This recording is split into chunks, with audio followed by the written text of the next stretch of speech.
Hello,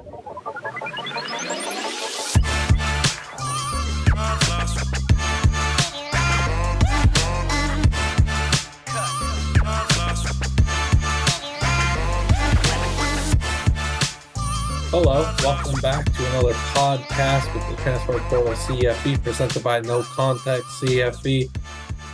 Week 11, it's gone. It's long gone. A long, great week of football. So much chaos. The Pac-12 did what it does best. They love cannibalization. They did that. The Sun Belt was super fun. The MAC was good. The SEC was all sorts of crazy. We're going to break some stuff down, share some storylines, thoughts, all that stuff. Joined today by Brian and Dan. How are y'all doing? Doing great. Great. Another week of college football in the books, and we're slowly approaching bowl season and conference championship season, which sounds insane. I feel like we just started the season 2 weeks ago. So I was going to say slowly approaching. It feels like we're rapidly approaching 2 more weeks of regular season. Rapidly approaching. That's what I meant. Yeah. It's gone by so quickly. We might as well just get started by predicting who at this point in the year, late in the year, we think is going to win the Heisman.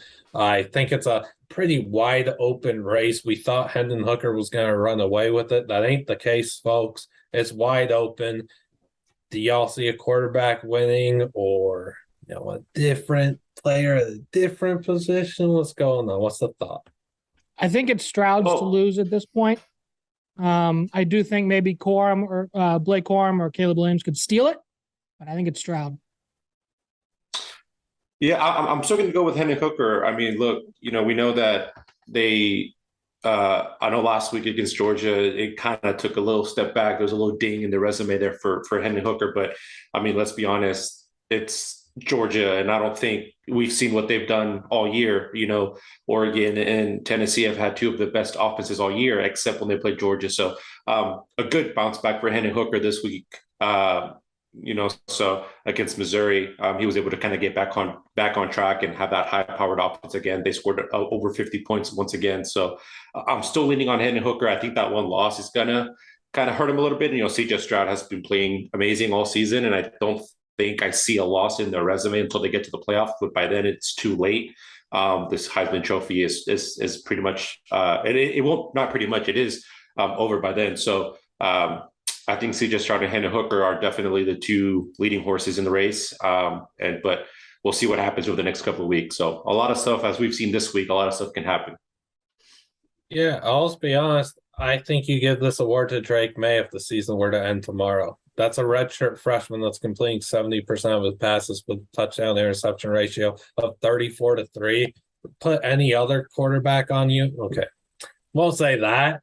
There's what I'm saying though, like what Drake May has been able to accomplish in a redshirt freshman season where people didn't know if he was going to get this job back in August. He's taken it and he's done wonders with it. Where is this UNC team without him? We need to seriously evaluate that. This team is 9-1. They're going to be going to the ACC championship game with a really good chance of winning it against Clemson. They're closing the season with Georgia Tech and NC State, which I think also should be 2 wins right there. You're looking at an 11-1 UNC team. Who would have seen that coming? And also, we could just look at the fact that Sam Howell's been there with some Heisman talk of his own in years past and never really lived up to that. Drake May's doing it as a redshirt freshman. I say you give him the award. I'm going to be honest. I think that this is his to win, but he doesn't play at that big name school. So do the voters care? Nah, because he's doing this on ACC Network. ACC Network. He's just driving. Yeah. Travesty. He has 1 game to win it. If they beat Clemson and he balls out 4 touchdowns, 5 touchdowns, he's in the mix. I just don't know as a freshman, like you said on ACC Network, if there's a difference between my Heisman, our Heisman, and what's the actual voters of the Heisman are going. Half of them probably haven't even heard of Drake May at this point. Exactly. That's a big issue. It is. Yeah, it's stupid almost how the media and these networks kind of drive the narratives a lot. Not to get into that conversation because we can go on that forever, but it's insane how you're having these players who are very, very good football players who could easily be in Heisman conversations, being stuck on ACC networks or ESPN Plus. It's at 11 at noon. So it's just ridiculous. But we can go on that forever. So I don't want to go down that rabbit hole. Yeah, we could go on that rabbit hole forever because we could bring it up with what ESPN is doing with the, college football playoff rankings and all that garbage, but we won't go there. We'll get into the games. Washington, Oregon was phenomenal. West Coast football's great. Let's talk about Washington, Oregon. What a rivalry, what a showdown that was. That was a fantastic game. It started a little slow, not much, and then what a third quarter. Just haymakers back and forth. It was incredible. Really slowed down, lost a lot of juice at the end. Lost a lot of rhythm, a lot of reviews, all that kind of stuff. But, I don't have a problem with Oregon's going for that fourth down. There seemed to be some debate in there. Did you have an issue with that?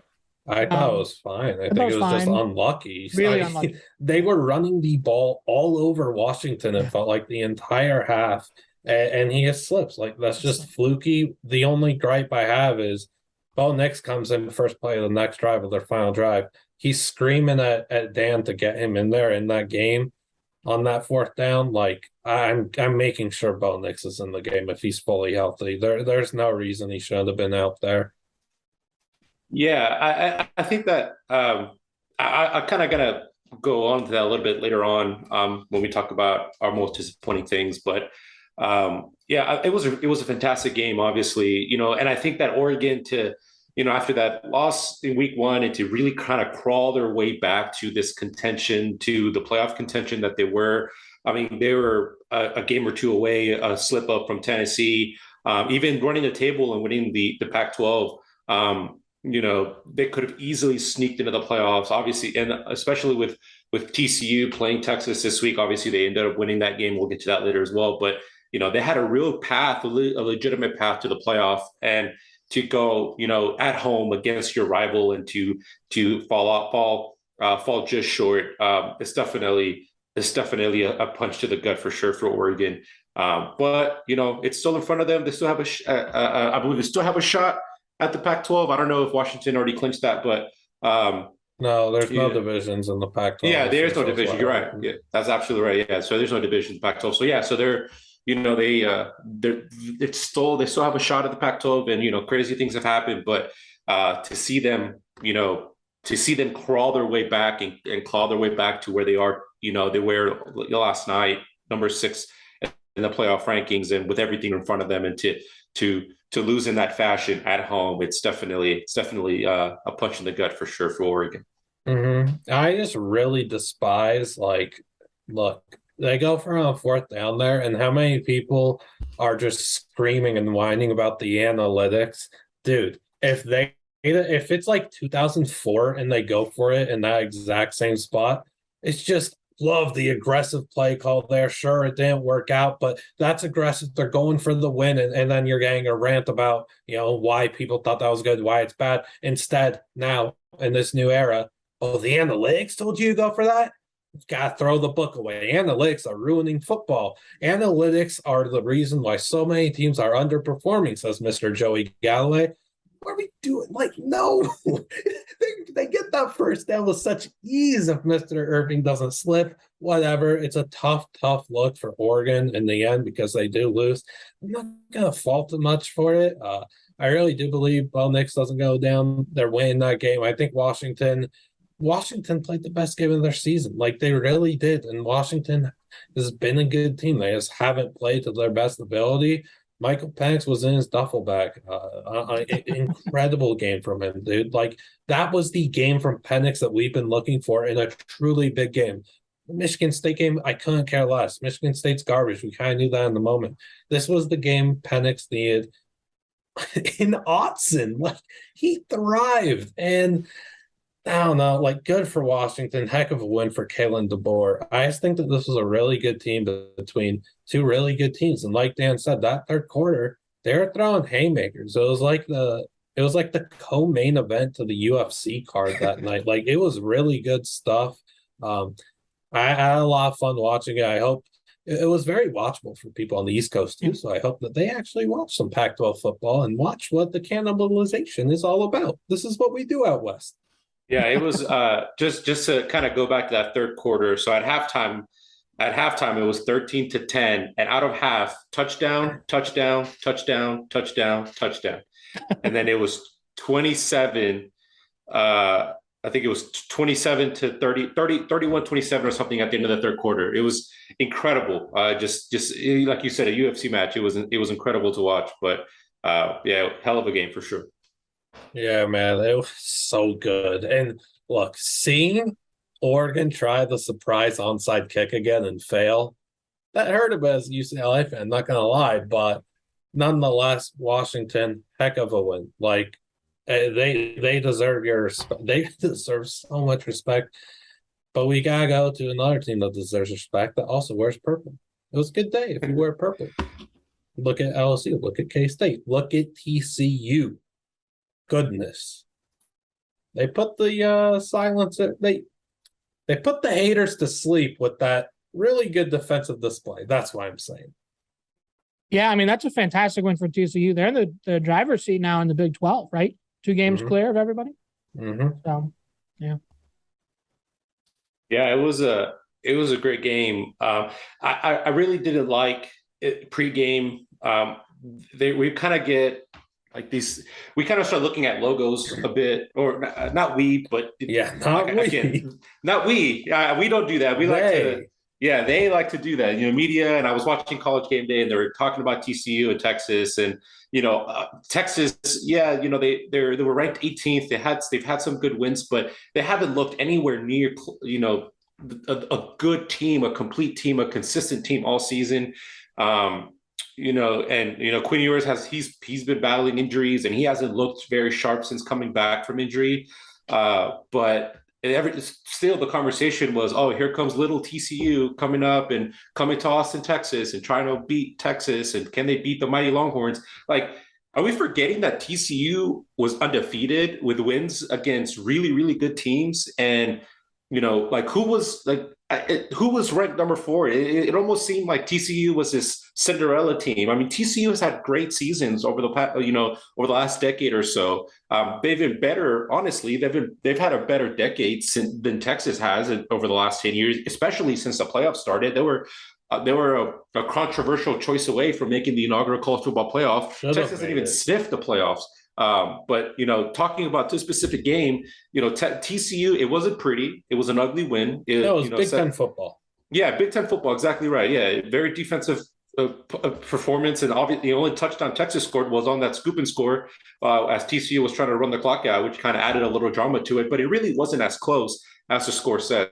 I mean, TCU went in there and they dominated. I mean, they showed that they were the number 4 team in the country. Texas has a lot. I think they have a lot more issues than people like to admit, especially on the offensive side of the ball. But I don't think TCU is this tiny little Cinderella team that's pesky. And I mean, they're a force to be reckoned with. And I wouldn't be surprised if they make a run to the national championship. They're in prime position to make the playoffs.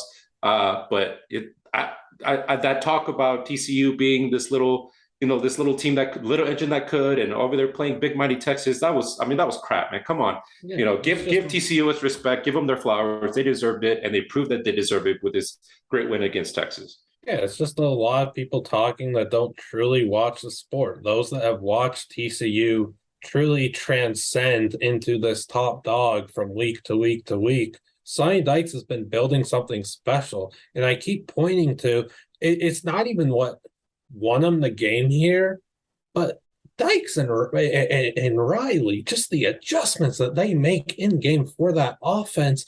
Why aren't more people talking about that? It's incredible work, and it's fueled so many second half charges. But nonetheless, we see TCU do it with the defense here. I kind of joked about it, and I told my brother, dude, the only way Harold Perkins doesn't win the Transfer Portal CFB Player of the Week defensively is if Trevius Hodges-Tomlinson has 6 interceptions. Then he had a pretty dang good game nonetheless. He did have the pick on Quinn, but the $1 million mullet, that ain't it anymore. How much is that mullet worth? Like, seriously, like, let's take the $1 million mullet and let's take, the Jimbo side of things. What is more valuable? Yeah. That's a great point. Gross stuff, man. I just have loved this TCU team all year long. I I was really, kind of high on them last year. Trending pick, didn't work out. Love them this year. I've loved what I've seen from them. There are. Sorry, go on. No, sorry. And one of the gripes that I get a lot, that I've seen a lot, is from TCU is that they've won a lot of close games, that they haven't really blown anybody out. But in my personal opinion, I would think that might be a benefit. That might be something that they've been able to prove, that they can win good close games. Yeah, they're battle tested. Exactly, they're battle tested. They can win the close games. They see they're you don't have they're not like Tennessee or Georgia or Ohio State, where it's halfway through the third quarter and you have your walk-ons out there playing.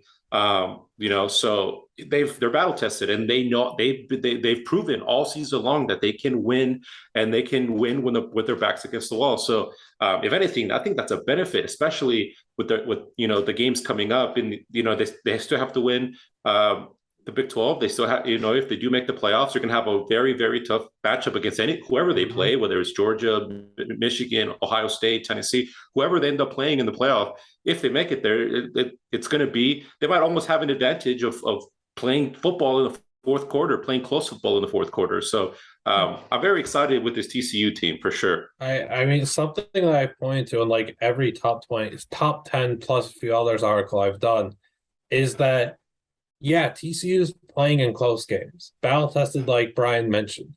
They're having the comeback. Okay, but how much confidence do we as viewers have in TCU in the second half of a game? I feel like I've been watching TCU over these last 2 months. I see them down in the second half. I'm not blinking. I know that there's still a 90% chance that they're going to win that game. Against Kansas State, I had no doubt in my mind that they were winning that game. That was an easy win, in my opinion. Hit the money line at the half, no biggie. But seriously, it's like TCU, yes, they're playing close games. But the thing is, how many other teams in their spot falter? How many other teams in their spot, top dogs or not, end up falling over and not winning that game? There's a long list of them. Like, you have to give credit to TCU at some point and respect the hypnotoad. This team is really good. They got what they needed. Look, they've been able to show that they could win in different ways too, and they showed that on Saturday by winning an ugly 17-10 Big West football game against Texas. Like, also, TCU's just incredible when they have a redhead at quarterback. Just saying. just not, if you're a redhead, like and you play quarterback, looking to go into TCU. But Kendre Miller, you can't say enough good things about him. He's the one that had 138 rushing yards in this game, fueled by that 75, 76-yard touchdown run or whatever, to get TCU that 10-0 lead. Where was Bijan? Tell me where the respect is for TCU's defense that limited Bijan to 29 rushing yards on 12 carries. And I'm going to say this too. I love Bijan. I know I've said this on a podcast or at least a tweet before. Kendre Miller is what people think that Bijan is. Like, when Kendre is bouncing off people with his contact balance and the ability to just keep runs alive, tote that rock significantly well on every single carry, every single touch, Kendre does what people think Bijan does on every touch, but nobody cares about him. He plays for a number 4 team in the country. They should be the number 3 team in the country. That's where I have them ranked. I am paranoid, though, because I think, like, this story has to end at some point. It better not. I mean, yeah, it has to end. It better end in the playoff. But, like, I'm paranoid. Like, I look ahead to Baylor on the road. Baylor just got smacked by K-State. I have worries, but I'm going to keep believing in the hypnotoad. I didn't this week because I picked Texas to win because of that 7-point spread. I thought Vegas was saying, we're going to catch all you fools taking this TCU bait.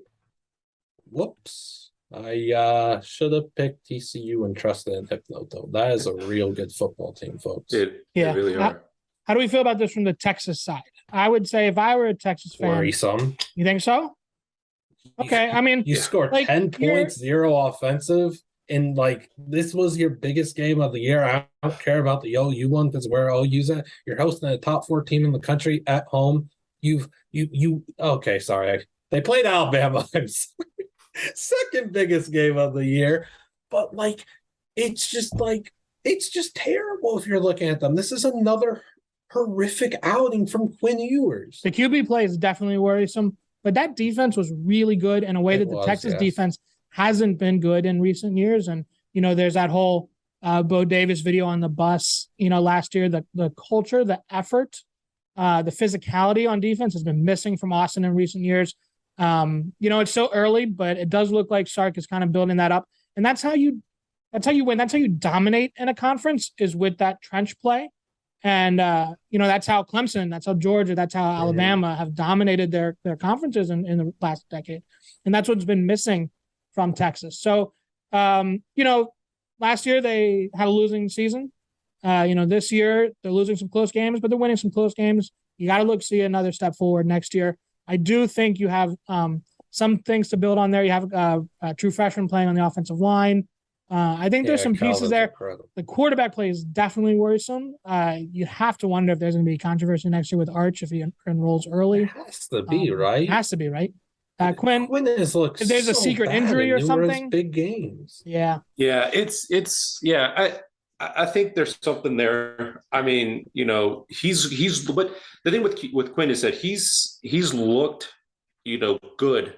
In he's shown flashes of his ability, but he can't seem to put a game together. I agree with you with what you just said right now. Is he really healthy? Is he fully healthy? Which obviously we'd like to think that everybody is healthy and they're able to, when they are healthy, they're able to put their best efforts and show the greatness that these players are. But it might naive to think that as well. Is there something that with Keenor that we don't really know? That is he not really healed as well as we like to be led to believe? And I know a lot of these coaches. He's been cosplaying as Spencer Petras. That's the issue. 17 for 39, 21 QBR. I mean, that's no touchdowns. It's just, you have to do better than that. As Liam said, $1 million quarterback. You're one of the greatest quarterback recruits in a long time, with another great quarterback recruit of all time nipping at your heels next year. It's and with Steve Sarkisian, we've seen what he's done to an offense. We saw what he did at Alabama. We saw what he did at USC. We saw what he did with the Atlanta Falcons. So we've seen these things. We've seen that he's able to create a great offensive, and he's a great offensive-minded coach. So when you put up 10 points, and your 5-star quarterback has a 21 QBR, that's definitely not acceptable at all. You have Bijan Robinson, you have Xavier Worthy, you have Roschon Johnson as your RB. You have too much talent on the offensive side, and that's why I worry about. Dan is right. There's nothing to worry about with defense. That is a Texas defense that we have not seen in how long. Like, these guys, they checked the first box. The effort into tackling has been seen from the get-go this year, and that is something that they have struggled mightily with. That ain't the worry. It's the offense. There's too much talent on the offense. They scored 3 points. Sorry. They put up 3 points against TCU at home in a significant game. It's a tough look. Also a tough look for UCLA as they drop the ball to Arizona in a 34-28 Wildcats win. Jed Fish with the win in the Rose Bowl. Heck of a coach. Yeah, this East Coaster missed most of this one. I watched a little bit of the first half, but while taking care of some stuff in the, my notes and my preview for some of my Sunbelt work that I was doing. But otherwise, I missed the second half of this one. Fill us in. Yeah, it was another really good game, and it kind of it's a lot of Oregon too. I mean, you literally have a red carpet in front of you of doing really, really well and getting really, really far, and you just lay an egg. I mean, you let them. It started. I was driving home. My sister's birthday dinner was at a restaurant an hour away, and we're driving home, and I'm listening to it on the radio, and all of a sudden, next thing I know, it's 14-0 Arizona. Just like that. Within the first 10 minutes of the first quarter, it's 14-0. So, and that second touchdown was an 8-minute drive. I mean, it wasn't a fluky win by Arizona for whatsoever. They pound, they went in there to the Rose Bowl and they won this football game. A lot of these upsets happen, with a fluky plays or block field goals or crazy touchdowns, but There was a it blocked wasn't. field goal, to be fair. Yeah, there was, yes, but it wasn't. Arizona came in there and they won a really good football game against Yeah, a they're really the good better football team. team. Arizona was exactly a right. better team on Saturday night. Like start to finish, they were better. UCLA just came out a bit flat, but it's the same old story for UCLA. Dropping the ball when they get to this point against younger teams that have that talent, that are, recruit a bit better, that just have that like bright future, that path. Jedd Fisch is a stud. He's building something really strong at Arizona. Hopefully he sticks there. I think he will. They've got so much offensive firepower. Their defense just hasn't been able to stop a nosebleed. They did an incredible job. Can we just look at the, you know what? Let's talk about the defense first. Hunter Echols and the rest of these Arizona pass rushers were getting to DTR in about a nanosecond. UCLA's tackles were absolutely horrendous in this game. DTR was having to run for his life, and we've seen all year. He's been able to run for his life. He's been able to carve out big chunk plays. He wasn't able to. He was getting swarmed in the backfield time and time again, unable to break runs off, unable to make plays happen.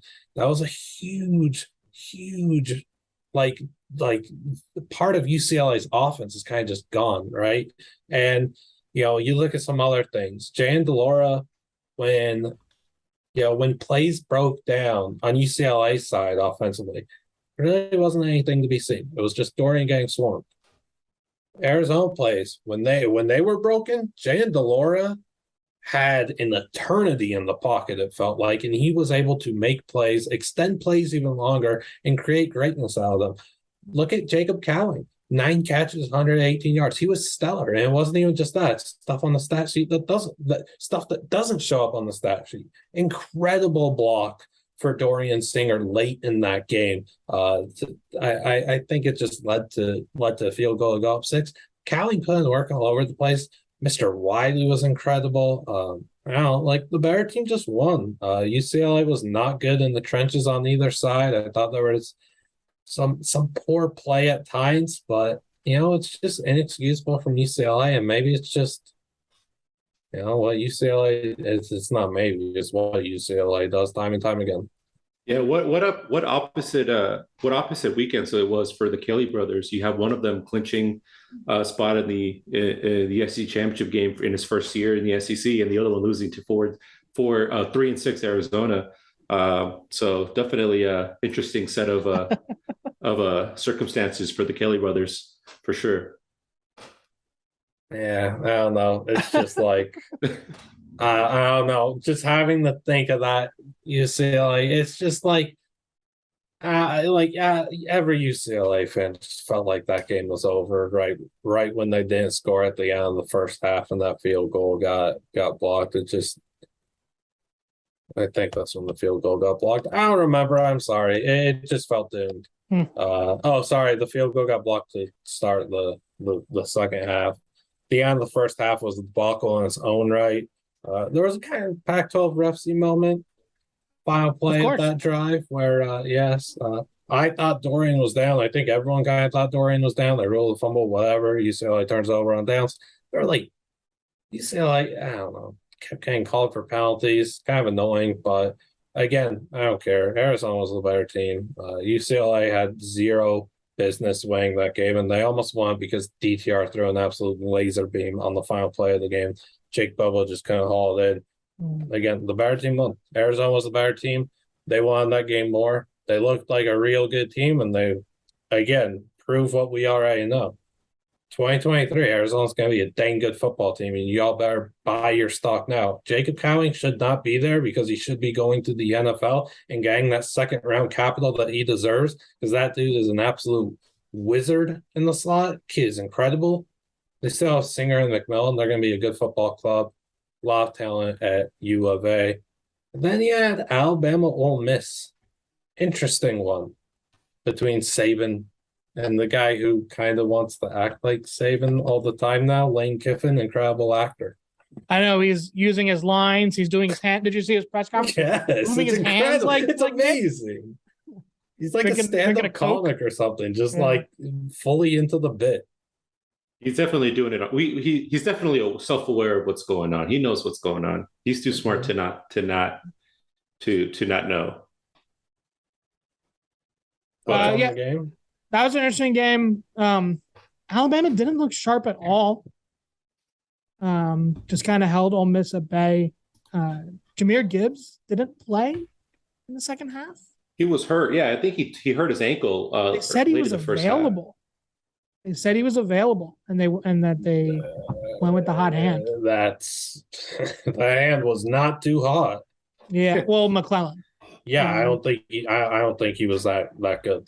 I truly I don't think the hand was hot enough to keep. Oh, I see what you're saying. Yeah. Like Jahmyr Gibbs should not be sitting on the sidelines there. Like, what are we doing? Yeah. He's I ranked him as my number 4 running back in class just because of how high I am on Miller and Dwayne McBride, but Jahmyr Gibbs is a consensus top 3 back for like pretty much everyone. Like, what are we doing? He needs to play football. He brings more to your receiving game too, and we know about the Alabama receiving game. Bill O'Brien has nuked it. It feels. Yeah, it was a. Go ahead, Dan. I was just going to say, it feels like they've gotten away from so much of the RPOs and things that made Alabama so great in the last 5 years, and they run this kind of traditional pocket stuff with Bryce Young, which is great, but it's really gone away from their strengths. I don't know. They're pedestrian for an Alabama team. Yes, that's the word. They're just run of the mill. They're not well coached. They commit penalties. They blow coverages. They give up third and long. Their secondary is still garbage. And they're great. They're great players, but terrible, Terrion Arnold had a horrific day against Malik Heath. Malik Heath, out of nowhere, the Mississippi State transfer, was doing incredible things against Terrion Arnold. It's just like, this ain't that Alabama team that I ranked them number 8 regretfully because I don't know. It's just like, you just kind of throw them there, but and like some of my others will just throw them wherever they rank them, and it's like, yeah, it's Alabama, really good team, blah blah. How often have we come on here and just talked about Alabama don't look right? Like, they don't look that good. I don't know how many losses should they have. They should have lost to Texas. They should have lost to Texas A&M. Now they probably should have lost to Ole Miss. Add on 3. If Bryce Young doesn't play one of the best halves of college football quarterbacking I've ever seen in the second and third quarters of that Georgia SEC championship game, and what are we looking at in these last 2 years for Bama? That half wins that game and sends them into the playoff. And if he doesn't have that half, they don't make the playoff. We're looking at multi-years, 2 years in a row. Yeah. Like, this could be a 5-loss team right now. Like, what? Yeah, no, you guys both hit the nail on the head, and I'm gonna kind of break away. Talk about. I know we're gonna talk about our biggest takeaways in a little bit, but I kind of want to talk about mine now because it relates to this. And the biggest takeaway that I had this weekend is that Alabama their dynasty is over. The writing was on the wall for a long time, but there's this interesting thing that's happening this year, and I noticed it at the end of the game when Ole Miss failed that 4th down in the end zone, and they lost the game. Nick Saban, for the first time, and I feel he's usually very, very he's a stonewall. He doesn't really show his emotions, win or lose, very much. But he was excited, and we haven't seen that out of Nick Saban in a long time. And I think he realizes what his program is and what the state of the country and the state of college football across the country is. And so what I've known, I mean, like you guys said it, we can see, Ole Miss could have easily lost that game. LSU lost that game. Tennessee lost that game. Texas A&M, they could have should have probably lost that game if Jimbo Fisher didn't have a stroke at the end of that game with that play call. But it's so, and I was asking myself the question, like, what is the difference, right? What is the difference between now and what we've seen the last 15 years out of Alabama. And the number one answer that I could come up with was coaching. When you look at the history of the SEC or in college football in general, when you look about all these great coaches that we've seen, I think this is probably the healthiest we've had in college football when it comes to coaching in a long, long time. I mean, you can go across the country, especially in the SEC. When has Nick Saban had to go through this type of gauntlet against some of these great coaches? Jimbo Fisher, Brian Kelly, Kirby Smart. Even now, Doug Heupel is doing really well. Cadillac Williams. Yeah, Cadillac Williams. Yeah, I mean, and even all across the country, there's a lot of great coaches across the country, and a lot of them have flocked to the SEC. And, that's the difference. Nick Saban has not had anybody to really compete with him on the coaching level in a very long time, whether it's recruiting, whether it's analytics, he's adapted probably the best out of anybody in the country over the last 10, 15 years. When he needs offense, he gets an offense. When he needs defense, he gets a defense. For the first half of his dynasty, it was defense. You can't even think about an offensive player that was legitimately NFL type talent at Alabama. And look at the last 5 years with a plethora of receivers, a plethora of quarterbacks with Tua Tagovailoa and Jalen Hurts and Bryce Young and Mac Jones. They've always had really good running backs and really good defense. That's been their model for the last 15 years. And it's not, and he's trying to scramble to adapt. It feels like when you see all these great coaches across the SEC and the country, it's not the way Alabama's. It's like when your little brother. It's like when you're beating up on your little brother in Madden, or you're beating up on your little brother at outside, on the blacktop or shooting hoops. You play. You're going to beat up on your little brother, and sometimes you might kind of might let him easy a little bit. But now all of a sudden your little brother is beating you. And you're like, whoa, what's going on here? Like this, he's now bigger, he's now older, he's now stronger than you. And it's kind of a shock to you now because you beat up on him all for your entire life. And now all of a sudden he's pushing back and he's fighting back. And that's kind of what we're seeing now. Texas A&M isn't little brother anymore. They had a one fluke win Texas A&M did with Johnny Manziel 10 years ago. But other than that, they've dominated. Auburn, they had a couple of fluke wins, like the pick six or the kick six, and all of these teams have had little fluky wins over the years, but now they're just getting straight up beat, and I could go on this for a long time, and I don't want to do that, but it's just not the way Alabama is. For the first time in a very long time, little brother is hitting back, and I think Nick Saban is realizing that. And I really do feel he fully expected to win the game yesterday, which is why when that fourth down pass got broken up in the end zone, he looked excited. He looked like he looked very, very happy to win, which is, granted for Nick Saban, that's not normal. He's not. I mean, I've seen that play of the national championship against Georgia with second and 26. He literally just took off his headset and walked across the shake Kirby Smart's hand. That was his emotion after winning that game. And to see him show this much emotion, I think he sees the writing on the wall that it's his time is coming, and his time is running out. And I feel like he's realizing it now. And it's a different type of Alabama team. And my last point that I want to make is that I saw this on Twitter before we came on here. Was somebody mentioned that, Bryce Young they don't have receivers. They don't have anybody to throw the ball to. The receiving play has not been, the receiving core has not been as great. I mean, you have Jermaine Burton, Ja'Cory Brooks, and Jahmyr Gibbs to throw the ball to. And you telling me you can't make those players, you can't make that. I mean, that's probably one of the best receiving cores in the country still. Yeah. And you're telling me that you can't make that work when 10 years ago, you didn't have a receiving core to even consider at all. So, I mean, I don't want to compare it to Georgia, but Jermaine Burton was Georgia's best receiver last year.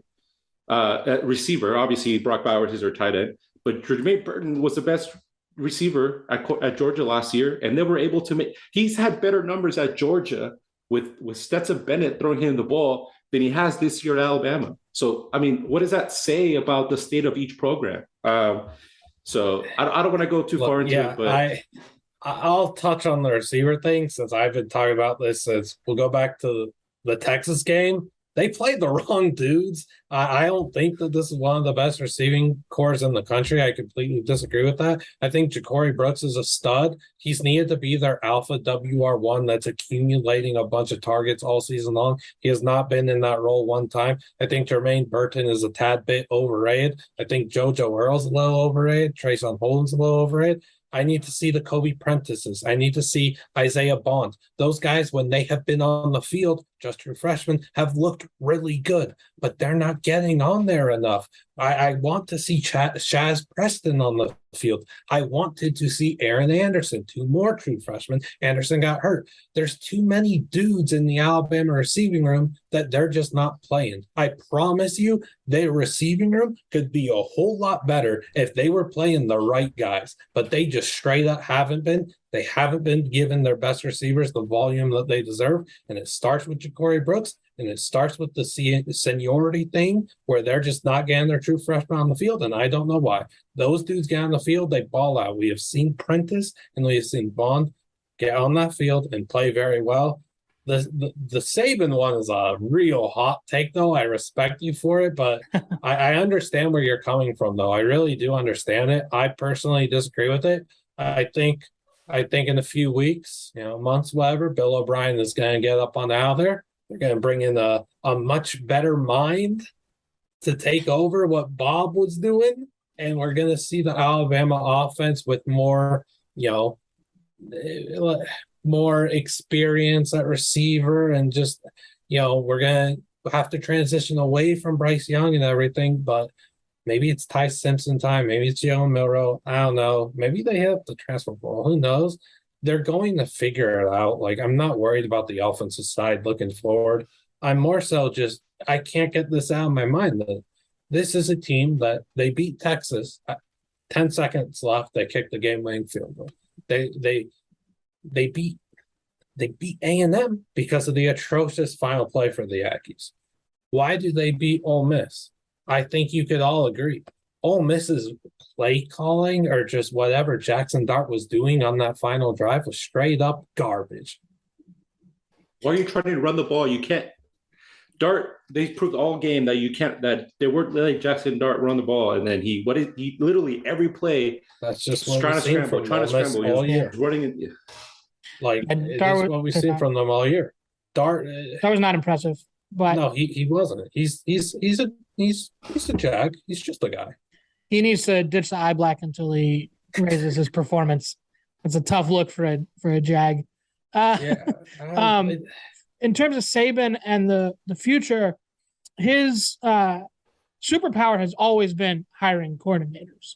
He has a couple superpowers, recruiting, but hiring coordinators. So I think Bill O'Brien gets a nice little graduation certificate from the Saban. Does someone actually offer him a job? I don't know, FIU or something. I don't know. Like they would offer Bill O'Brien NFL OC or something. I don't know. Oh God. And maybe Pete Golding takes a new analyst, an analytics role on staff, something like that. I would not be surprised to see 2 new coordinators in Alabama. Mm-hmm. I mean, that's not any inside info. I'm just no. Probably. I say throw the bag at Joe Brady. Okay. Let's have some fun. Joe Gillespie at TCU. Joe Brady's his star kind of fizzled out pretty quickly as soon as he left. I completely LSU. disagree. But that Carolina spot was not good for anybody, and it was not entirely on Joe. Joe gets back to the college game, and he's going to start cooking. The college game is just better for some people, and he's one of those guys, and he's still doing good things in Buffalo as QB coach. Bring him back to the college game, and you're going to see Joe Brady put on his chef hat once again. Go get Phil Longo from Carolina. Go get Joe Gillespie from TCU for defense. I wonder if Saban can try to pry Todd Monken out of Kirby Smart's hands. Well, if Saban just runs the triple option, come on down, Paul Johnson. But my last point, I know we got to move, but my last point is when you brought up recruiting, and You're right, Dan. You said that Nick Saban's his biggest superpower has been recruiting, but we've seen what other teams have been able to do, especially now with the NIL. We saw what A&M did, which is a completely different, that's malpractice with what they've done with their program, what Jimbo Fisher's done with their program. But that's another conversation. But Georgia, all these teams who have been able to recruit. Brian Kelly, you give him a offseason to recruit in the South, especially after Brian Kelly is a very underrated recruiter. You can recruit well at Notre Dame, and you can bring that program. He took that program, I think, the highest it could possibly go. And he kind of knew what was like, this is probably the limit. Like, I can't do this here. I can't get to that next step at Notre Dame, which, obviously they have different sets of rules, and you're in the Northeast, you're up in Indiana and all that, but you give them a full offseason, a full recruiting cycle in the South, at LSU. It's a different ballgame now. And that's what I was kind of alluding to earlier. It's a whole different ballgame. You have these great coaches who can recruit, who have been able to pry some of these recruits out of Nick Saban's hands, who otherwise would have been playing for the Crimson Tide. But yeah, it'll be very interesting to see how he adapts. I think Nick Saban has done a great job adapting over the last 15 years, and we have to see how he continues to do that, because now everybody else has caught up. So how is he going to adapt again? And does he even want to adapt again? I mean, he's in his mid-70s. How much longer do we think he's going to be able to do this? But like I said, I don't want to take it there. It's obviously a whole conversation we could talk about, but I digress. Yeah, it's also amazing that we're having this conversation after a win. They won the ball game. Yeah. That tells you the heights they've been at. Exactly right.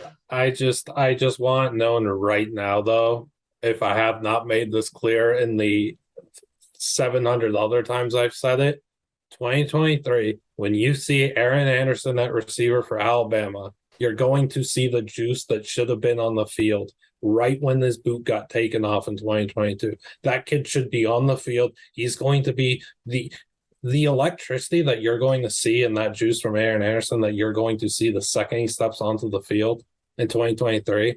You're going to keep pondering like me why he hasn't been playing this year. That kid is so good, and you're going to see why. Like, Alabama's receiving room is good. There's too much talent. They're not playing the right guys. I will forever stand by that. Now, yeah, Nick Saban, maybe time is winding down, or maybe it's just beginning, and he's going to go back to his old roots and coach in the MAC. So let's give some MACtion thoughts. Okay, obviously Saban thing's not happening, but still, MACtion thoughts nonetheless. I don't think y'all got much. Is that correct? Yeah, I had a little busy midweek, and actually, I watched a little bit. I watched the Central Michigan highlights, but otherwise, I was not clued in on the MAC this week. Well, everyone knows what Bert Emanuel Jr. did. Oh my gosh. Bert Emanuel Jr. in his second career game. Again, quarterback, Central Michigan, not even starting. He just does this thing where he rushes for 293 yards and like an 87-yard touchdown, 3 touchdowns total, and sparked Central Michigan to come back and beat Buffalo in the game that they had no business winning. What Bert Emanuel Jr. has shown to the college football world, and just, it's not even, I can't even say it's a game and a half. I just think I have to say in a game, but 2 different games, the talent there is clear as day. Like, this kid is going to be an absolute force in the MAC. I won't be surprised if he gets some transfer looks this offseason. There's work to be done. We don't know if he could throw the ball. We saw him throw a 22-yard, touchdown pass. It got ruled down at the 1. Probably should have been a touchdown. Whatever, though. Bert Emanuel Jr. is going to be a stud. And then Dante Kent at Central Michigan, NFL player, like, incredible cornerback, never gets the respect he deserves. Redshirt sophomore, has been playing in work all year. You just watch the Central Michigan game and you see that kid on defense, and he's making plays, disrupting passes over and over again. I guess I'll keep it quick with the MAC thoughts and go straight to this.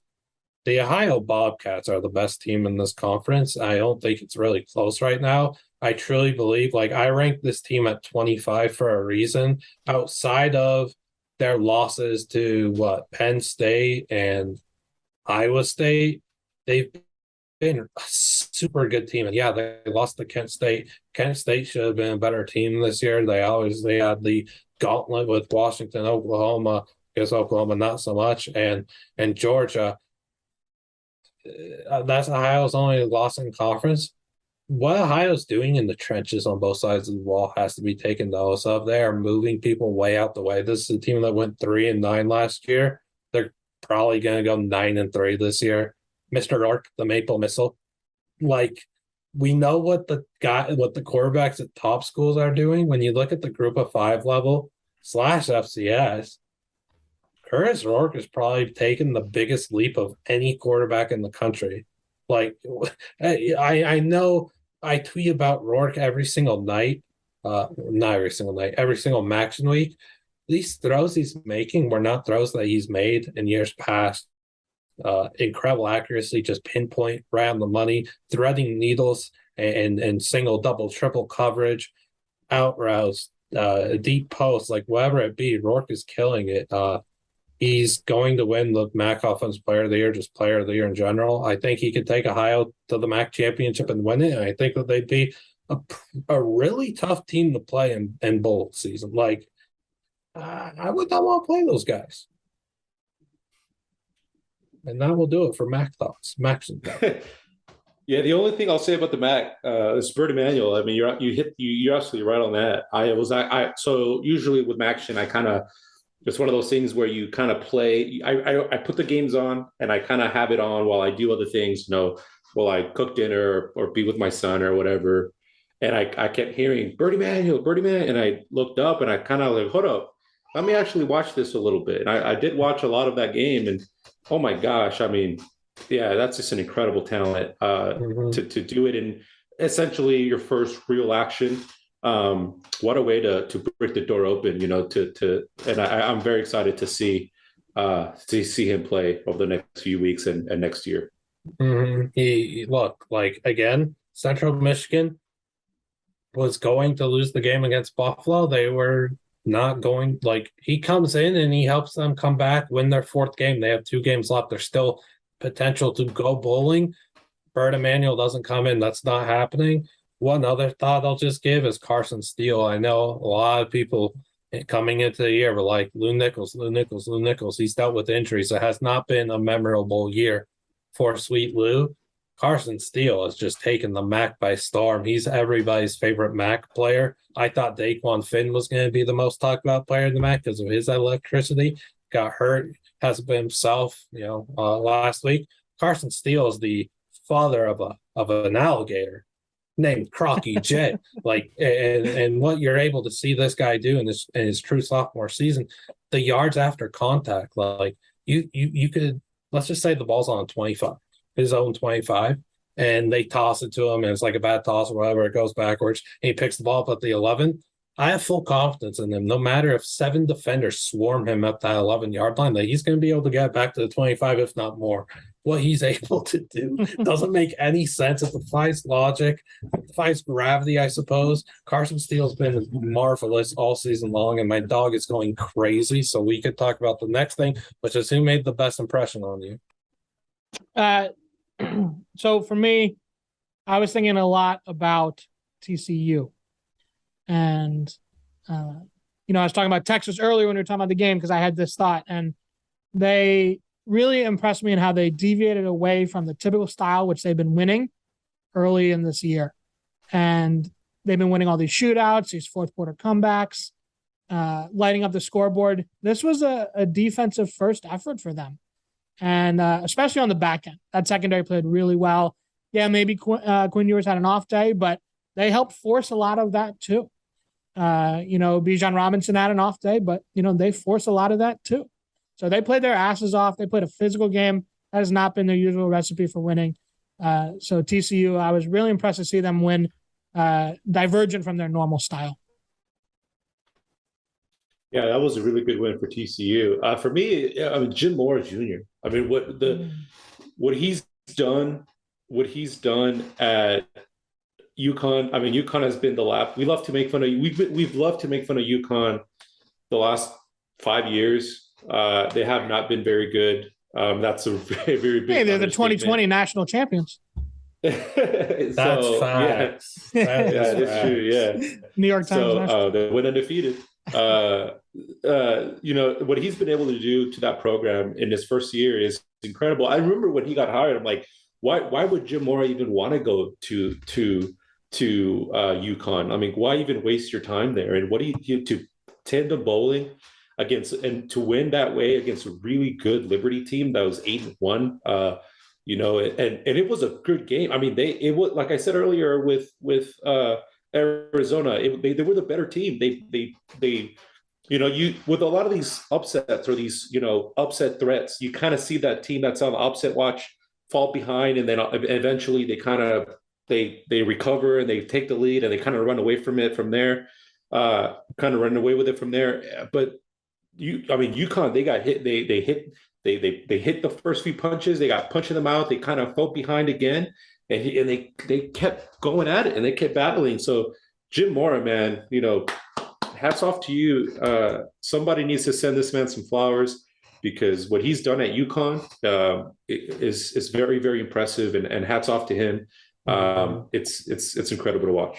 Yeah, I also totally didn't say Himura twice when I was muted. That was not me. I was happy. No, and you speak to what Moore is doing at UConn. It's why I talked about with Doug like 2 or 3 weeks ago on the recap pod was he doesn't get enough respect as a program rebuilder. He did at UCLA too. What he's been able to do in 1 year at UConn is worthy of a Coach of the Year award. I think the issue is what Sonny Dykes has been able to do at TCU this quickly and possibly make a playoff. Give him co-Coach of the Years. Can we do that? Put the co and coach. Let's go. I know very well. I know very much Jim Mora rebuilding a program like he did with my Atlanta Falcons in the early 2000s. To take them to the cusp of a Super Bowl, with Michael Vick and memories of my youth. But anyway. Yes. Now I hate to do this, but many are saying it. So Harold Perkins. My gosh. With the flu. Yeah. Okay. With the flu, yes. Did he kind of pull a LeBron, do I think, and say he doesn't know MJ? I think he was lying. There's no way you don't know MJ is Michael Jordan. What are we doing there, Harold? You ruined the good day. You had 8 tackles. You had 4 sacks. You had 2 forced fumbles. He made Malik Hornsby as a track star. He made Malik Hornsby look normal speed. Like Malik Hornsby will usually look like, you're on YouTube and you put it on 2x speed. Malik Hornsby was on maybe 0.75x. Like, I don't understand. Harold Perkins was faster than Malik Hornsby, and Malik Hornsby we thought was one of the fastest players in the country. I truly thought that, look, that spread stunk to me, LSU -3. I thought, okay, this is a letdown. Arkansas's coming off the embarrassing loss to Liberty. I've hated on Arkansas all year. Arkansas is going to win this game. I see KJ's out. I'm like, oh, shoot, it's Malik Hornsby time? Yeah, Arkansas is going to win. The dominoes are falling. You guys saw me in our group chat. Whoops, old takes expose me. Please, that was bad. Malik Hornsby did not play good, but it's in due part to what Harold Perkins did, QB spying him, and what he did last week, spying Bryce Young. I don't understand how this guy is a true freshman. It feels like, 3 weeks ago? He was just, oh, yeah, he's a really good freshman, like a really good player. Can't wait to see what he is. 2 weeks later, 3 weeks later, whatever the numbers are, is this one of the best defense players in the country after this 2-week stretch? Like, it's remarkable, dude. You're not supposed to get better in the SEC. You're not supposed to get better as a freshman in November. You're supposed to start hitting the wall, starting getting worn down. He's unreal. His closing speed, just get off the fact that he's as quick as could be. His closing speed doesn't even make sense. He is. I'm truly speechless. I thought that was the most. If he didn't get a perfect score or a perfect grade from PFF, then their system is broken. He was that good, bone crushing hits, insane agility. What is he going to do next year? It's just scary to think about. I was so impressed with him, and I truly believe he single-handedly saved the LSU season. Like, without him, they're not winning that game. I fully believe that. We can now move on to the most surprising thing from the weekend, which is not Arkansas being LSU, because that didn't happen. I'm gonna go out west, Wyoming. Wyoming Bad day for the basketball program. Oh yeah, tough one. Wyoming has 7 wins. 7 wins. That really snuck up on me. I watched their Friday night win over Air Force in September, and I was like, man, this is, even though they won the game, I was like, this is not a good team. They lost a ton of talent in the portal. A lot of questions about the culture there. Craig Bull, connecting with newer generation of players, and took it like a classified ad looking for a quarterback. Did you remember that on Twitter? Like, Yes. Do you want to play college quarterback? Please contact us in Wyoming. They have 7 wins already. They've already beaten Air Force. They have Boise and Fresno coming up in their last 2 games. They have a chance to muck up this whole conference. I don't know if they're alive in the race, but the fact that Wyoming already has 7 wins is kind of ridiculous for a team that was not supposed to be any good at all this year. That was a good shout. Titus Swan is a beast. Yeah, I kind of, for me, it was the day of the underdog. I mean, it seems that every slate, but the noon slate, the 3:30 slate, the nightcap, and then, the Pac-12 after dark slate all had a significant upset. We talked about UConn, Vanderbilt beating Kentucky in Lexington. That was incredible. Which I'll get to in a little bit. UConn, obviously, Boston College. Boston College beat NC State. That was, wow. I mean, Boston College is not a good football team whatsoever. You can't even make an argument. Oh well, no. I mean, they are not a good football team, and they were able to win to win that game against NC State, who many consider to be a championship or a playoff contender at the start of the season. Kudos to them. And then Arizona to cap it off. Arizona beating UCLA. And we can even talk about, there's other ones in there, Washington beating Oregon. It's not really, Washington is not in the same level as Vanderbilt and UConn and Boston College. So, I don't want to, put that in there per se, but, still, it was incredible. It seemed that every single, as one team, all these teams are winning these games. It was very surprising, very refreshing, and it just adds to that incredible season that we've had this year. But it was surprising just to see, especially Vanderbilt beating Kentucky and Boston College. Those two were insane, surprising wins. So Yeah. that's what I went with. Does Miami getting a win count as an upset now? It ain't on TV. Yeah, I don't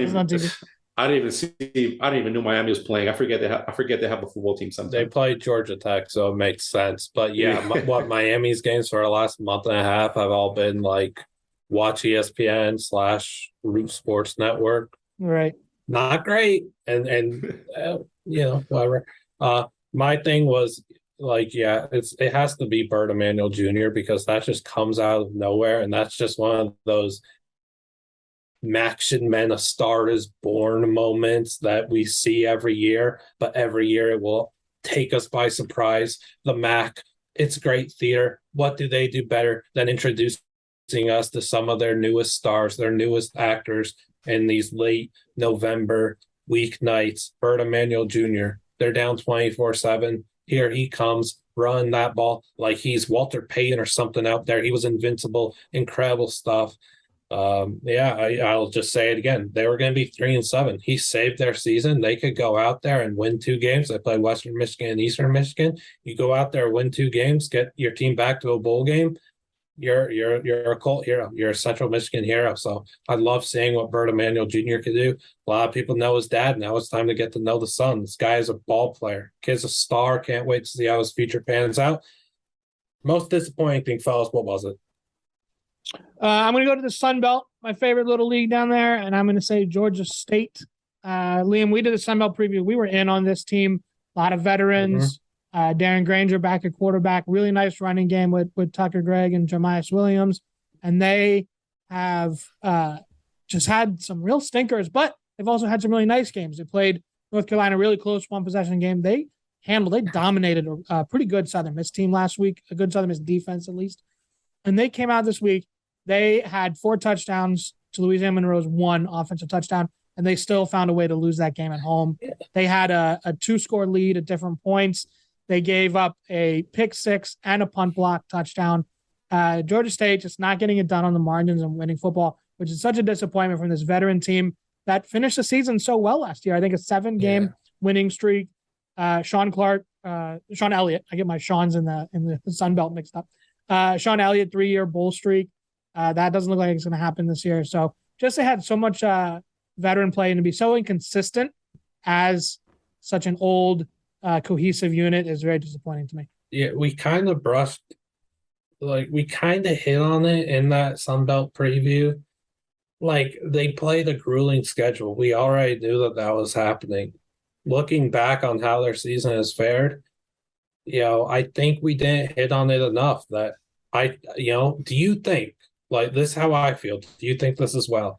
That Georgia State, they were able to get up for those tough games and they compete in them so hard and everything, but they seemingly always come out with the L. Do you think that's just really deflated them and it's hard to get up for these inferior opponents, these lesser opponents that don't have that bigger brand name? Do you think that that's kind of affected them? Maybe. Yeah, because they had 3 of their first 4 games where North Carolina, South Carolina, and Coastal Carolina. Yeah, like you came out the gates. But they lost to Charlotte too. Like that swing. It's that maybe they just didn't get up for Charlotte. Like it's mind-boggling and it stinks because they're a fun team to watch. Yeah, they're a really fun team to watch, and we thought like this team could be really good. And I think I set the bar at like 8 wins, and I set set the ceiling at 8 wins and the floor at like 6 wins. Right. And they ain't gonna they're not gonna do it. Their defense went from like 55, 60th in S&P to like 100th. It's really fallen off. I still think Antavius Lane is a stud, but the full group effort ain't there, huh? Yeah. And how do you finish the season? What, James Madison and Marshall on the road? Yeah. Probably 0-2. Maybe they play spoiler, I guess, and steal one of them. I guess playing spoiler. I don't know. But yeah. That division's already spoiled. You can't spoil it. Coastal clinched it. True. That's just. You can just spoil their feelings. That's all. Yeah. Make them guess a worse bowl game than the tie-in already suggests. Yeah, I haven't really been much to Georgia State this year, so I couldn't really add to that conversation. So I kind of let you guys take the floor on that. But for me, I'll say, I mean, Texas A&M, and it's more of they're not the most disappointing thing of the weekend. It's just disappointing thing of the season at this point. Jimbo Fisher has to go. I think at this point, you have to let him go. I know that his contract is insane, and if you fire him, you're throwing money away. But there's a big, in my opinion, there's a max exodus coming to College Station, and Jake, our Jake, is going to hate this part, so you can just skip this part. But there's a max exodus coming in to College Station. That transfer portal is going to be filled with Aggies by the end of the year. And there's only one thing you can do to prevent that is to get rid of Jimbo Fisher now. Just bite that bullet, because you're going to be wasting a lot of money, but you can recover. You have College Station, A&M probably has one of the best boosters in the country out there, up there with Miami and Auburn. You have the boosters. You can recuperate that money. You'll find money, those millions of dollars somewhere. You can find that money back. You're in the SEC with oil money. Money isn't real. It's monopoly money. Yeah, they wipe their ass with that kind of money down there. Here in Texas and just here in the SEC country. I mean, the way they lost to Auburn, and shout out to Auburn and Cadillac Williams, and happy for him to get his first win as the interim head coach with Auburn. But it's kind of funny that they played Auburn, because what happened with Auburn can very, very easily happen with Texas A&M. I mean, they had this coup against Brian Harsing at the beginning of the season. It was very, very clearly they were trying to get Brian Harsing out of there. And it just caused that turmoil, and it's reflected on this season where Auburn's football program is not in a very good spot right now. Tank Bixby is probably their lone star, their shine, and he was on the cusp of transferring in the offseason. So Texas A&M has to do something about Jimbo Fisher, and they have to do something about it quickly, because it's going to get worse before it gets better if Jimbo Fisher stays in College Station. And look, I mean, I know everybody thought he was going to come in and win national championships. He's won a national championship. We've seen what some of these other coaches has done. Look at Brian Kelly at LSU, Kirby Smart at Georgia, Lincoln Riley at Oklahoma. We've seen these programs we've seen these coaches come to these programs and just elevate them to a new level. And I mean, Jimbo Fisher, has he done that? And I thought, obviously not. And we can look. There's a stat that I saw that I read, that I listened to on shout out ESPN Radio on SiriusXM. They're amazing apps that they have on there. In the first 58 games, Jimbo Fisher is through 58 games at Texas A&M. He has a worse record than Kevin Sumlin through 58 games. Mm-hmm. So something needs to be done in College Station. Just the way they flat out don't play for him. I think the team has checked out. I think the players have checked out from Jimbo Fisher. That program is in disarray, and something needs to happen soon, because that number one class that you had, the historic number one class you had in the offseason, it's on the cusp of disappearing. A lot of those guys, in my opinion, are going to hit the portal. Chris Marshall, where are you going?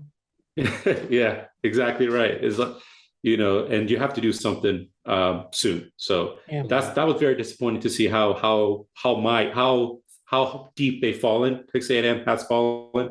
That was my I could flip the table there though and say it's not disappointing. Thank you, Texas A&M, for showing us.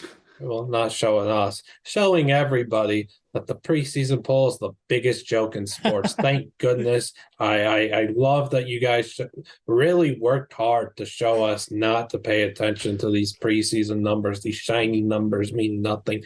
Thank you so much for that. Awful year at A&M. It cannot be overstated. I'll keep mine short and sweet. The Pac-12 just can't be normal. It can't ever be normal. They just, oh my gosh, failing to avoid the old ways. Like, we have Oregon, Utah next week. We have UCLA, USC next week. And what happens? Oregon, UCLA. We had two significant showdowns coming to the Pac-12 to get the entire country to be watching some Pac-12 ball, and we fell flat. It's the same old story with the Pac-12. I don't name something that anyone loves more than the Pac-12 loves cannibalism. I don't think there's an answer. These guys are obsessed with it. It doesn't make any sense. It doesn't matter whether it's football or basketball. They're going to cannibalize. It's the nature of this league, this conference. Man, it's just awful.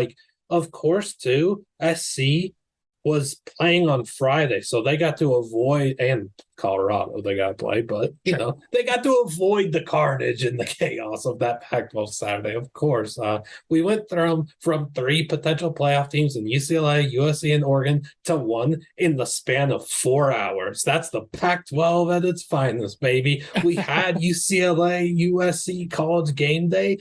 We had it coming. Brawl the Wild instead, Montana State. That's how we do things. We fall flat right when we're getting to that mountaintop, fall all the way down. Golly, it's disappointing as a West Coast guy that just wants more people to take this conference seriously and respect, and recognize all the talent that there is, but it's never going to happen. There's too many games that are unavailable to the public, to the East Coast. There's too many games just stuck on Pac-12 Network. What are you going to do? I also thought it was disappointing, that East Carolina fell to Cincinnati. I really thought that they finally were going to get it done there. They weren't. Keaton Mitchell, I hope he's okay. That was a brutal injury. Probably win the game if he doesn't get hurt. That's just tough luck for ECU. I hated to see it. And then one more thing, because I have to bring it up.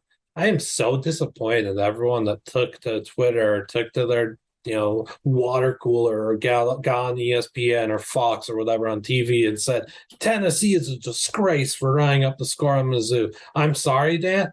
It's not a disgrace. I think you agree with me too, so it's all good. Yeah, there's nothing wrong with it. So everyone needs to stop talking like there's something messed up with it. I didn't see anybody that was mad and enraged that SC was doing fake extra points and backflipping with the punter / holder after him and running up the score against Colorado. I don't see any outrage for anyone else that is running up the score. So why are we mad at Tennessee? They did what they need to do. No. Are we going to ignore the style points style points matter in November? Yeah, exactly. And also, that's their book. What are they going to do? Go I formation and pound the rock? They don't have that. They're running what they do. Joe Milton throwing a 65-yard and it's Joe Milton's senior day. It's Joe Milton. It's senior day. You're getting your kids in. Great. And the other side, Missouri was still playing. They're playing through the whistle. We're going to play through the whistle. I have no problem with that. I'm a Missouri fan, and I'm not mad. Joe Milton, senior day, you said this guy has been through a lot in his career. He obviously had that job won, and Hooker takes it over. Milton just hasn't had, a career that he would have liked to have, but he's been through it. He's stuck with it. Good for him staying in Tennessee instead of transferring. And I think he got his moment. Joe Milton throwing the 60-plus yard touchdown or throw, whatever. Was it a touchdown? I don't remember. They did get in the end zone near the end. Yeah. No, I don't know if that actually. They were down at the one, I think, or Yeah, that's what I thought. But good for him, good for Joe. But I was gonna get the style points, and then I heard it come right out of downspout. Style points get said how many times? I would say 17.4 times per broadcast in a college football game about the style points. The college football playoff ranking show. Style points, style points, style points, style points. Now we're mad that someone's running up the score because we know that the committee just looks at the final score. Come on, man. When you get to this point in November, there's about 5 to 8 teams for whom the margin matters. And they played well enough to be one of those 5 to 8 teams that this matters. And we already heard the committee say, they kind of hinted that Tennessee, Georgia, close game. No, it wasn't. That game was never close. No. They got there late in the game to make it look close. That game wasn't close. Rained. It was dumb. Yeah, it's oh my gosh! Watch a football game. Name their number. Georgia couldn't name their number. You got to let the kids that don't get to play legitimately. I mean, there's no good that you let your backup. I know Joe Milton is not just some regular kid, but in general, you can't let your backup quarterback just go out there, and just hand the ball off every down. I mean, you got to let him throw the ball. Missouri Twitter was not actually mad about it. No, it was just random. It was just stupid. I mean, it really people. Is. Yeah, it really is. There's this thing that I don't know if they have it in other states, but here in Texas, we have this. It's called the fifth quarter. So for JV and varsity games, they have a fifth quarter. So they have an extra quarter at the end of the game. That doesn't matter. That they just let the backups play. It's pretty cool. I mean, you let this kids. It doesn't have any sort of outcome to the game. They just add it to the stats, and it's pretty cool. But college football doesn't have that, so they gotta get some burn somehow. And if you don't like teams running it up on the score, don't let them. Don't let them run up the score on you. Nobody on Missouri side was actually mad about that. Nope, just random people that find it upsetting for some unknown reason, even though, again, it all stems back to the committee and poll voters not watching football and looking at box scores. Let's get into the player that most stood out to you, but let's do it quickly. I'm going back to my beloved Sunbelt, Todd Centeio, quarterback, James Madison. He had a nagging shoulder injury. He had a pretty bad oblique injury, caused him to miss the Marshall game. He looked awful last week at Louisville. Louisville's got a tough D, but he only attempted, I think they only let him throw the ball 14 times, and he completed 5 of those passes against Louisville. They would not let him run. It was really tough. You can even argue if he should have been in the game. But he came in last week, yesterday, rivalry game at Old Dominion. He was really efficient, 18 for 21, over 300 yards. His presence opened things up for the running backs. Percy Ajayi Obase. He did have a scary moment where Centeio got hurt right before half, but he came back and he was great. He added a lot to their attack. And he had a really great quote because he's on his third team now. He started at Temple, ended up Colorado State, and now he's on a really great team for his final college run. And he had a great quote that was like, I only have a few games left here in college. I'm making them count. I'm not leaving anything out there. Style points. Just a gamer. Tons of heart from Todd Centeio. Awesome performance. He's the heart and he's the soul of this. this I guess it's awesome JMU team and their great story. So yeah. I guess it's not Yes. style points for Centeo, but it's like legacy points or whatever, and road exactly, to glory. yeah. He's leaving it out there. So Mhm. No, yeah, good for him, deservingly so. And a big thumbs down to the NCAA for having that stupid rule where if your first year in Terrible. FBS, you're not eligible for the postseason. Come on, give James Madison a bowl game, guys. Come on, like that's ridiculous. great. But anyway, my player that stood out to me the most is Ladd McConkey from Georgia. I try not to be biased on the pod, but just from what he's struggled a little bit about halfway through the year. I mean, he kind of took over that WR1 when Jermaine Burton decided to transfer, and he really started the season really, really well. And kind of, I guess, in my opinion, I think he got in his head a little bit between the years. He was kind of messed up. He was dropping balls, fumbling the ball a lot, just not having a really good time out there. And just what he did last week and what he's done the last couple of weeks, he's really kind of turned it around. He had an amazing performance last night. A huge, I think he scored 3 touchdowns. He had a 70-yard carry for a touchdown and a great catches and great. It was shout out to Ladd McConkey. Had 2 scholarship offers, one from Vanderbilt and one for Georgia, and he's the first on the depth chart on our national championship team. So good for him, and he deserves the success that he gets. Yeah, I went with the guy that caught my eye last week, Boston College quarterback Emmett Morehead. I thought he looked really good last week, and I thought he looked even better this week. I know, 32 interceptions and everything, but that's a really strong NC State defense that we've seen give quarterbacks and offensive fits all year long. This is, redshirt freshman is just beginning his career. He goes 29-48, 330 yards, 3 touchdowns. He looks stellar. His ball placement, just that touch, throws a beautiful back shoulder fade.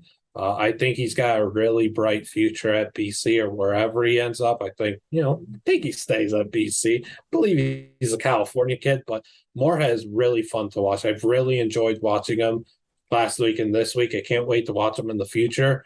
Morehead's a dude. I know there's a lot of other quarterbacks out there, but, unsure of his NFL future, but his career's just getting started. Maybe he could blossom into that. I'm having really fun watching Emmett.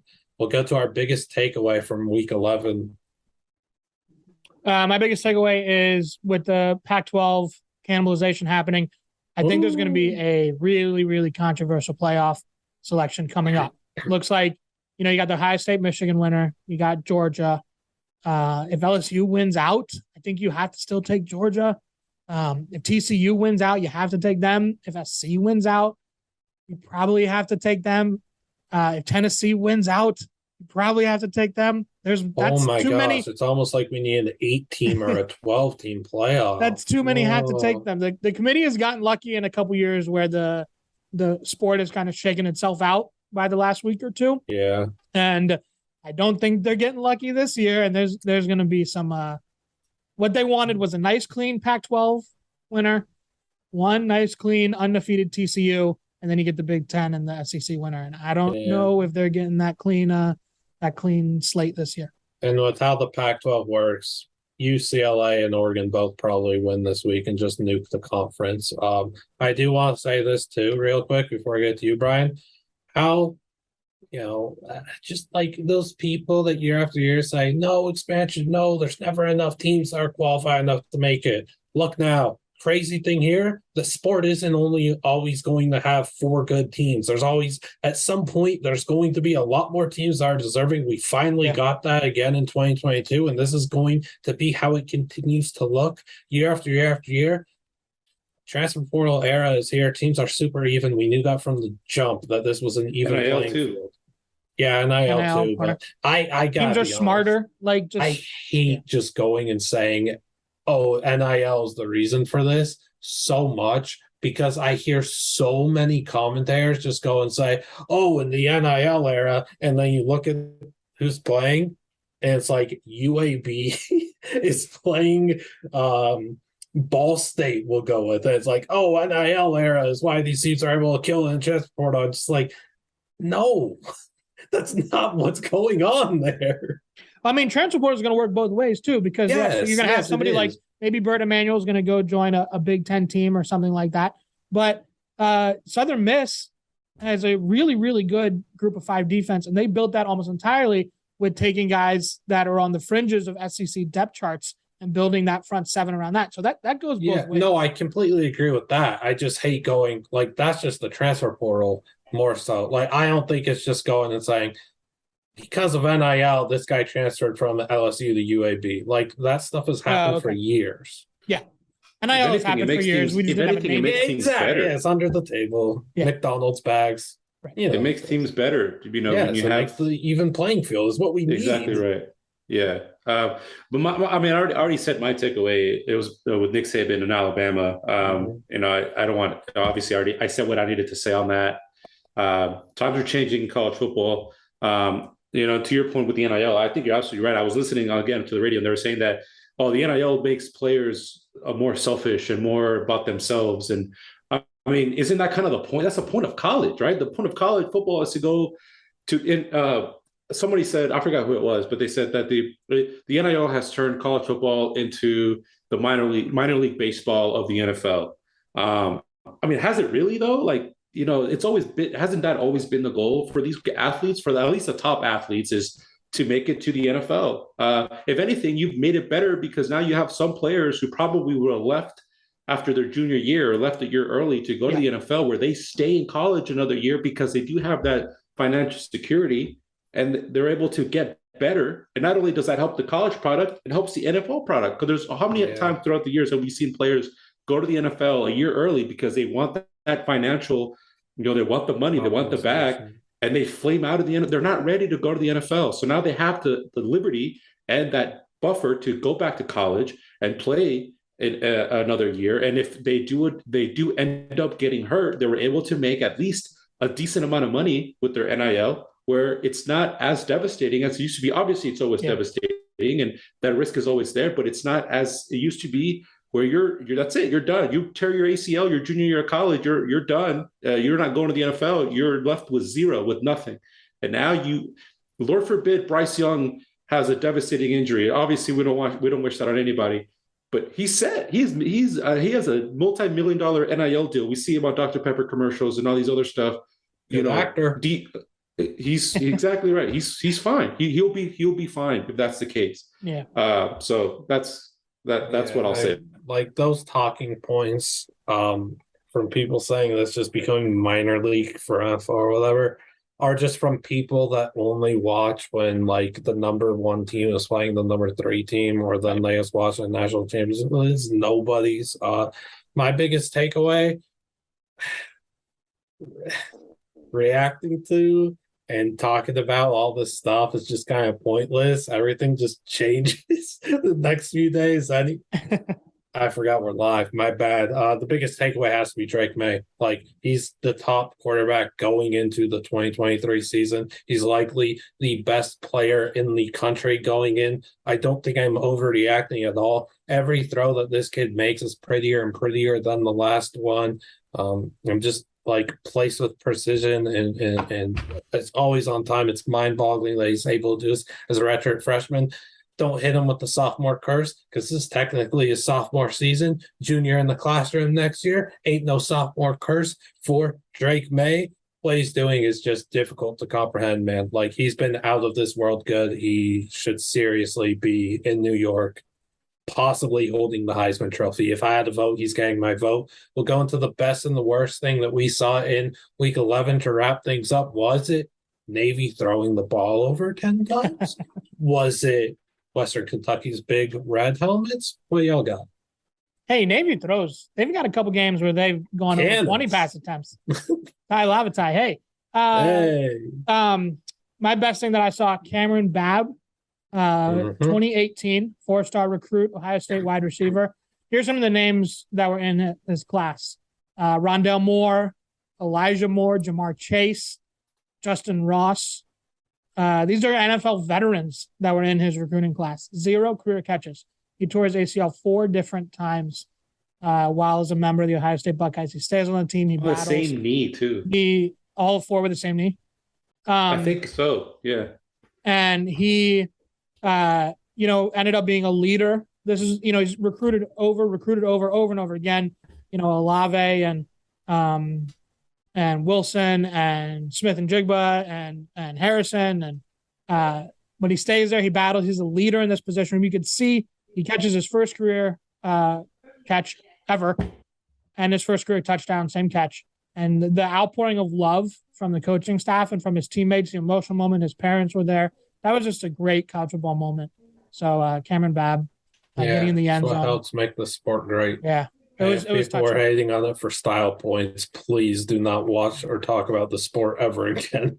There was some style with that play, and it was great. That was emotional.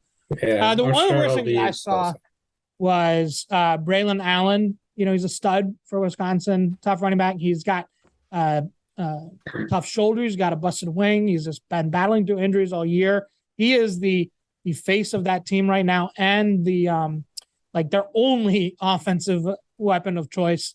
And he's out there giving it an all as an 18-year-old for that program. And he's got to go up and answer rumors about him transferring because Michigan online reporters and message board rumors. Like, this is ugly. Like, the only reason there's rumors is because he followed Mike Hart on Twitter. Some Michigan reporter on their team site goes nuts and starts saying, oh, yeah, he's going to transfer. He's going to go in the portal. It's like, and for Michigan fans love to act like they're all above this too. Do you know how Michigan fans would act if people got on and said, oh, Donovan Edwards is going to transfer to Penn State because he liked a James Franklin tweet? How would Michigan fans trending react? How would Michigan fans react if that were the other shoe? So how would they react? The speculation there, just out of hand. Braylon Allen is giving it all for that program, and he's great, and I hate it. So. Mm-hmm. Yeah, that's why I say that I love college football, and I'm a college football lifer. But college football, we're some of the worst fans in sports just because of things love like that. Mess. You know? Love that mess. Yeah, I love them. Yeah, it's a messy thing, man. We like to mess.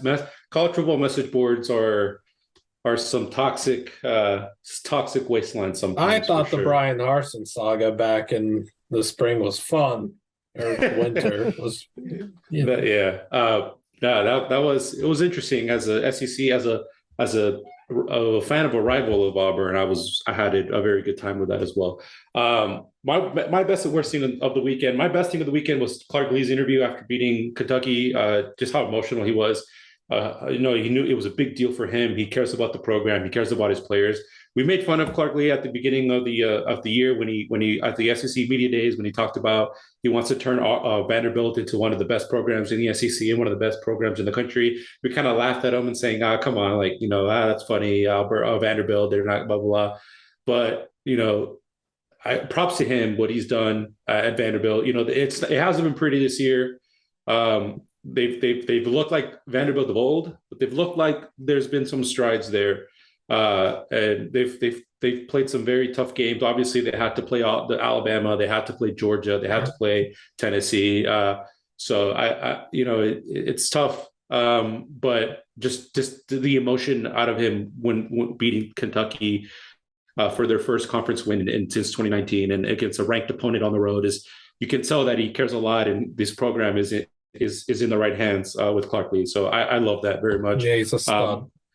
Yeah, definitely. He really is. I wish him the most success in the world. And I hope that, Vanderbilt gets on the right track. And they're props to them. They're investing in a football again. I think they're doing an expansion on their stadium, and they're building a new athletic center. So they're definitely putting some money into that. And I think that's going to benefit them. I heard Clark Lee just followed Nick Saban on Twitter.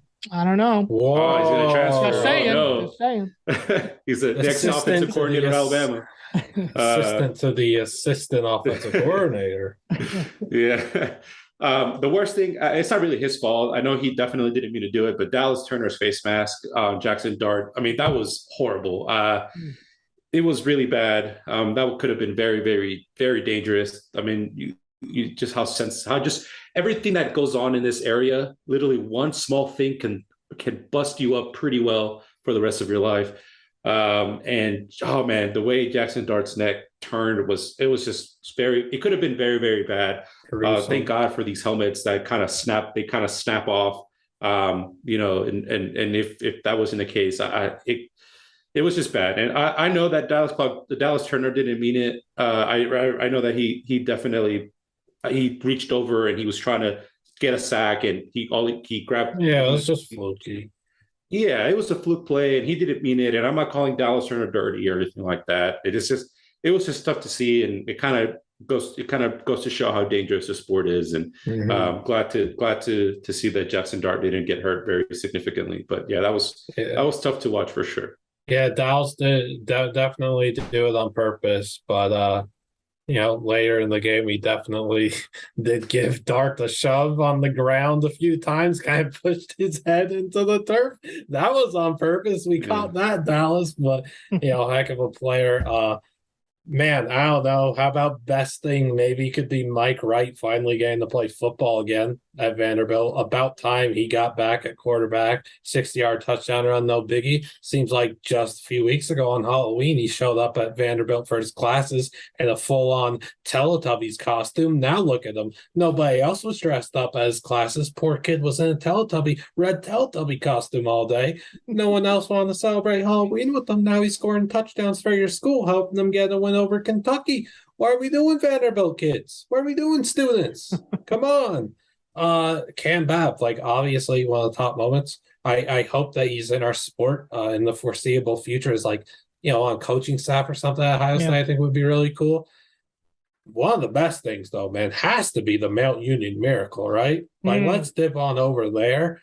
They clinched their 31st undefeated regular season on a last second Hail Mary that bounces off a defender's helmet and just goes into the oh my gosh. How did that hit him in the helmet? What was that? Swatted down. It was like the worst attempt at an interception of all time. And then Wayne Ruby caught it and Mount Union beat Baldwin Walls 23-21. And in the game that nobody watched except for the Mount Union Miracle play.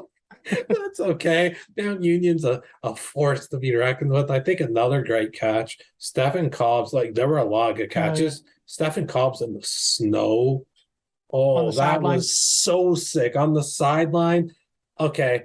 Should also throw in Marvin Harrison Jr.'s catch as well then, because on the sideline as well, that catch don't make any sense. He's actually someone that defied gravity and logic with that catch. That was unbelievable. There were so many catches this week. I know Justin Jefferson had one today. There were just so many catches. Elijah Cooks had one for Sales. There were just so many catches this week that were that's one of the best catches I've seen in all year. All year. I don't know. I don't know what was in the water of these wide receivers' drinks this week. They were going in crazy though. That Stephen Cobbs catch is just the most I don't know, aesthetically pleasing, I guess, in the snow on the sideline like that, how he was able to moss them and I don't know, heck of a weekend for college football catching and NFL catching too. The worst, Tony Elliott, guys, go back there. Yikes. Tony Elliott has completely ruined Brendan Armstrong. I feel so bad for my redheaded brother that he had to throw 2 interceptions, 2 pick sixes on the first 2 UVA plays in the game. Brendan, it ain't your fault, King. We know how good of a college football player you are. We know what you did last year. What's going on this year is a fluke. I welcome you to transferring anywhere else. Just make sure that Elliott doesn't follow you there because he should not have a job head coach of UVA next year. I don't care. It's a joke. It's a joke at UVA. It really is a joke, and I don't think there's a better word to describe what has happened to UVA in 2022. Bad at Oklahoma, too. Oklahoma is so bad. First year, guys, not good. No, it's not good. Oh, man. Oklahoma fans are down so bad on Twitter, too, because of how many of them were saying, stop, please. Brent Venables is coming in. We're going to be okay. Things will be fine. We still got all this talent. Venables is coming in, best defensive coordinator in the country. The offense is also still going to be good. We're still going to be a top 10 team, possibly make it to the playoff. Let's work on getting to a bowl game, fellas. Let's work on that. Oh my! What bowl game would Oklahoma play in as a 6-win team? They're always on Twitter. They're like, "Oh, Venables is gonna fix Riley's culture." What the 10-win culture? Because that's all you've been doing under Lincoln Riley. They're making the playoffs every year culture. Yeah, he certainly has fixed that culture. Gosh, that's gonna be so. Yeah, excited to see how they play next year. Excited to see, when they actually get to the SEC, how that's gonna go. Ooh. Imagine before you get out here, imagine if Oklahoma turned in like Vanderbilt. It's a possibility that happens. It's like funny to think, like right now, like I sound like an idiot for saying it because. Well, so let me get in the clear here. Oklahoma could very well go 12-0 in their first year in the SEC, folks. Could very easily happen. But imagine a story that is written where they become the next Vanderbilt or South Carolina and just completely take them or Texas. Would be nuts. But yeah, I don't know. That'll do it for us for the Week 11 recap. I know we went very long. So yes, please make sure to like and subscribe and comment below your favorite moment from Week 11. We'll catch you on the next one. Week 12 coming up with the MACtion. Oh yeah.